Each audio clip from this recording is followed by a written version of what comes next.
আমাদের অনেক ধরনের খাবার তৈরি করতে ব্রেড ক্রাম্ব প্রয়োজন হয়, বিশেষ করে যদি স্ন্যাক্স আইটেম তৈরি করি।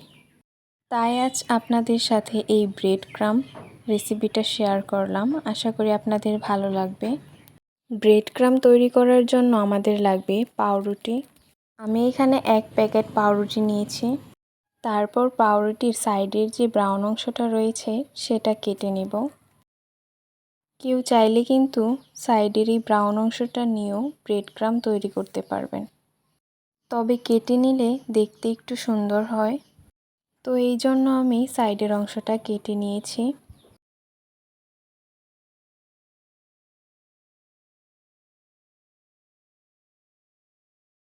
যখন কাটা শেষ হয়ে যাবে তখন সাইডের অংশগুলো আমি রেখে দিব এবং রুটিটা হাত দিয়ে এভাবে করে ছিঁড়ে নেব।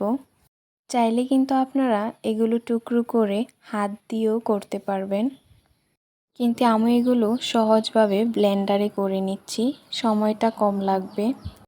এবারে ছিঁড়ে রাখা রুটিগুলো আমি ব্লেন্ডারে দিয়ে দিব। ব্লেন্ডারে দিয়ে এবার আমি এগুলো ভালো করে ব্লেন্ড করে নিব, একদম গুঁড়ো করে নিব ব্লেন্ড করে। এই তো আমার ব্লেন্ড করা শেষ হয়ে গেছে।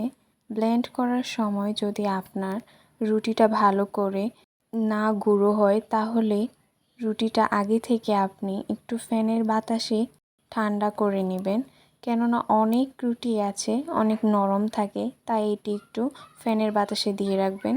তো এখানে আমার সবগুলো পাউরুটি গুঁড়ো করা হয়ে গেছে। আজকে এইখান থেকে আমি পাউরুটিগুলো 2 ভাগে ভাগ করে নিব। আমি 2 রকমের ব্রেড ক্রাম্ব তৈরি করব, একটি সাদা এবং আরেকটি হলুদ কালার হবে। এবার একটি কড়াইয়ে অর্ধেক ব্রেড ক্রাম্ব আমি অল্প আঁচে ভেজে নেব।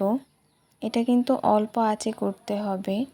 আমি যদি এখানে ব্রেড ক্রাম্বটা অল্প আঁচে ভেজে নিই তাহলে এটা আপনি অনেক দিন সংরক্ষণ করতে পারবেন। এবার আমি আবার অর্ধেক ব্রেড ক্রাম্বটা ভেজে নেব। এটাও আগের মতো ভেজে নেব। যখন অনেকটা ঝরঝরা হয়ে যাবে তখন দিয়ে দেব অল্প পরিমাণে হলুদ দিয়ে আবারও নাড়তে থাকব। কিছুক্ষণ পরে দেখব ব্রেড ক্রাম্বটা হলুদ হয়ে গেছে, তখনই উঠিয়ে নেবেন। আমার কাছে ফুড কালার ছিল না তাই আমি হলুদ দিয়েছি।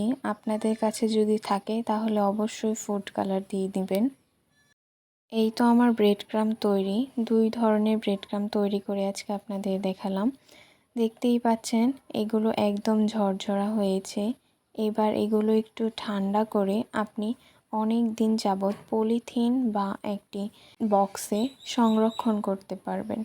খুবই অল্প সময়ে আপনি বাসায় এই ব্রেড ক্রাম্বটা তৈরি করতে পারবেন।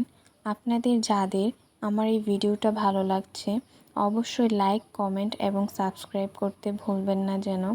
আপনাদের কাছে আমি এভাবেই নতুন নতুন রেসিপি নিয়ে আসব। ভিডিওটি ভালো লাগলে অবশ্যই সাবস্ক্রাইব করতে ভুলবেন না যেন।